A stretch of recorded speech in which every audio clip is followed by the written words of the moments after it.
আমার মনটা কত নরম জানো, কেউ আমাকে অনেক বেশি কষ্ট দেওয়ার পরেও হেসে দুইটা কথা বলেই সবকিছু ভুলে যাই। ਬੰਦਾ ਜ਼ਿੰਦਗੀ ਦੇ ਵਿੱਚ ਸਭ ਕੁਝ ਹੀ ਗਵਾਵੇ ਪਰ ਇੱਕੋ ਇੱਕ ਮਾਂ ਉਹਦਾ ਦਿਲ ਨਾ ਦੁਖਾਵੇ। আমার বন্ধুর অভাব নাই, তবে আমি কারো খবর না নিলে কেউ আমার খবর নেয় না, ব্যাস এতটুকুই।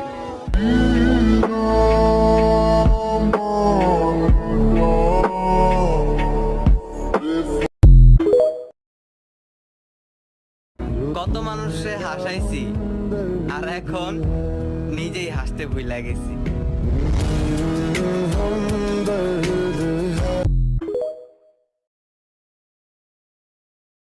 बात करके तुड़ गई लड़के गल भी होनी ना साथी रज के कलिया बैठे जी नहीं लगदा बिन तेरे बिल